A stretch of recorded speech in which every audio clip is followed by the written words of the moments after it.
अस्सलाम वालेकुम नाजरीन, मैं हूं आपका मेज़बान यासर सदीक और आप देख रहे हैं न्यूज़ अलर्ट।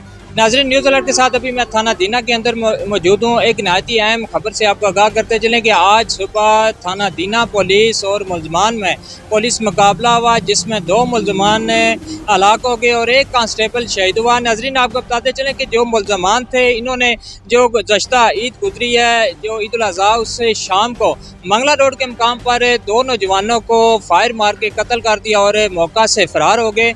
जिस पर मदई मुकदमा ने जो FIR दर्ज करवाई थी, उसमें उसने जिक्र किया था कि हमारी दुश्मनी, पुरानी दुश्मनी आ रही है और कई कत्ल इसमें हो चुके हैं। क्रैश का इशू है, क्रैश का लेन देन है कोई, उस वजह से हमारी दुश्मनी थी और ये दुश्मनी हमारी नस्ल दर नस्ल चलती आ रही है। इसमें कई जो हमारे लवाकिन हैं वो कत्ल हो चुके हैं।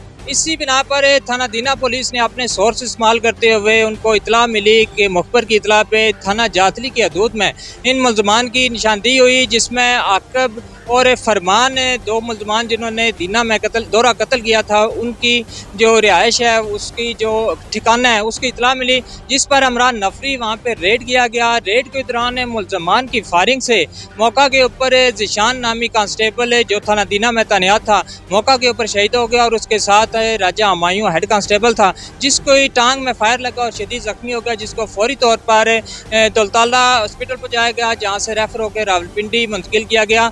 इस तरह पुलिस और जो मुलजमान हैं उनका मुकाबला जारी रहा और जो ज़राए बता रहे हैं, गुजर खान, चकवाल और जेलम की हदूद, जहाँ पे मुतनाज़ा हदूद है, उस मकाम पे पहुंचकर पुलिस और मुलजमान का आमना सामना हुआ। 2 मुलजमान मोटरसाइकिल पे थे, जिसमें फायरिंग के तबादला में मुलजमान की हलाकत की जो इतलात हैं, इसमें अभी तक ये कन्फर्म नहीं हो सका कि ये मुलजमान किसकी फायरिंग से हलाक हुए हैं और ना ये जगह का अभी तक तयन हो सका ये गुजर खान का इलाका है, जेलम का है या जो इलाका चकवाल का है। तर्जमान पुलिस के मुताबिक तहकीकात जारी हैं और मुलजमान की जो मैयतें हैं वो अपनी तहवील में लेकर पोस्टमार्टम के लिए भेज दिया गया है और मज़ीद तफ्तीश का आगाज़ कर दिया गया है। इसी के साथ इजाज़त दीजिए अपने मेज़बान यासर सदीक को।